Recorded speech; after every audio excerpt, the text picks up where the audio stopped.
Hello guys, welcome back to our channel.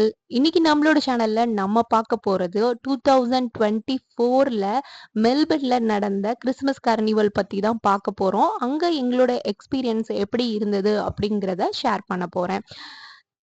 இந்த ஒரு long gap பார்த்தீங்க அப்படின்னா என்னால் வீடியோ போட முடியல. அதுக்கு காரணம் என்ன அப்படின்னு பார்த்தீங்கன்னா, நாங்கள் ஸ்டேட் சேஞ்ச் பண்ணோம். பசங்களுக்கு வேற லீவ் விட்டுட்டாங்க. ஸோ என்னால் வீடியோ எடிட் பண்ணி போட முடியல. Sorry guys. முடிஞ்ச அளவு இனிமேல் கண்டினியூஸாக போடுறதுக்கு ட்ரை பண்ணுறேன். சரி, வாங்க இந்த வீடியோக்குள்ளே நம்ம போகலாம்.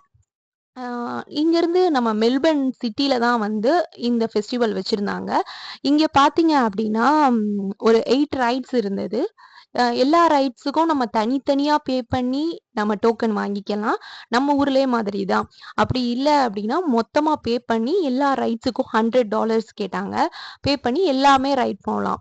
ஸோ எங்களுக்கு தெரியும் கண்டிப்பா நம்ம எல்லா ரைட்லயும் போறது கிடையாது. அதனால ஒரு சின்ன பசங்க போறதுக்கு மட்டும் தான் நாங்க வாங்குனோம். அதுல மட்டும் தான் ஒரு 4 ரைட்ஸ் இருந்தது. அதுல போயிட்டு வந்தோம்.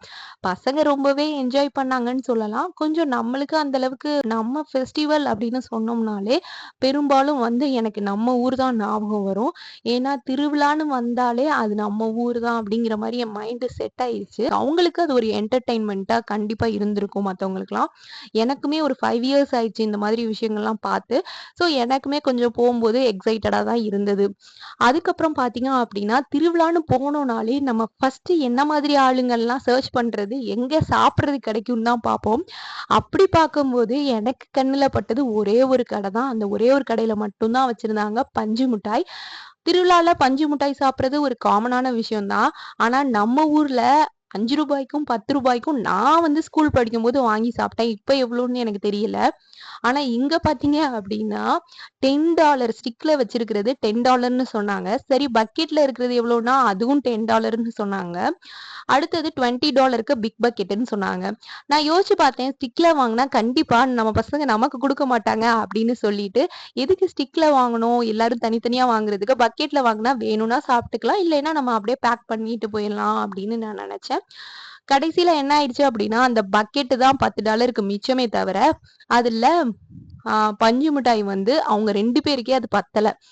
சரி, ஓகே. அது வேஸ்ட் தான். ஏன்னா நம்ம வந்து பெரும்பாலும் காட்டன் கேண்டீஸ்லாம் பார்த்தீங்க அப்படின்னா நெறையா குடுக்க மாட்டோம். லைட்டா தான் ஸ்வீட்ஸ் வந்து பெரும்பாலும் கொஞ்சமா பசங்களுக்கு குடுக்குறது ரொம்பவே நல்லது. 3 இயர் ஓல்டு வரைக்கும் என் பசங்க வந்து ஸ்வீட்டே சாப்பிட்டதே கிடையாது. இப்பதான் சாப்பிட வந்து பழகிட்டாங்க. அதனால எங்கேயாவது போனா அது வேணும், ஏதாவது வேணும் அப்படின்னு கேட்க ஆரம்பிச்சுட்டாங்க. ஸோ நம்ம எப்பவுமே ஃபுல் கண்ட்ரோல்ல இருக்க முடியாது இல்லையா? அதனால சரி, ஓகே அப்படின்னு சொல்லிட்டு லைட்டா வாங்கி குடுத்தோம். அதோட அத சாப்பிட்டுட்டு பக்கெட் $10க்கு பக்கெட்டாவது கிடைச்சுச்சு அப்படின்னு நான் எடுத்துட்டு வந்துட்டேன்.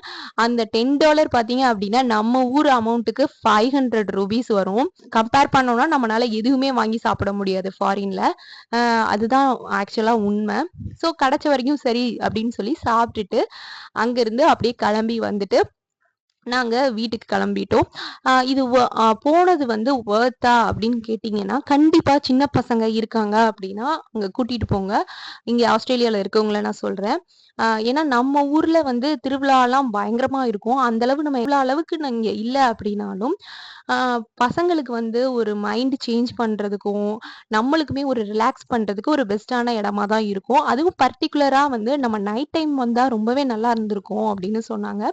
ஆனா என்ன அப்படின்னா, எங்கனால பசங்கள வந்து வச்சுட்டு ஒரு கிரவுடுல வந்து போக முடியாது. அதனால 1 வீக் பிஃபோரே நாங்க வந்து போய் பார்த்துட்டு வந்துட்டோம். ஏன்னா ஒரு 5 இயர்ஸா இங்க இருந்து மெல்பர்ன்ல நாங்க போனதே கிடையாது. பசங்கள வச்சுட்டு போ முடியாதுன்னு.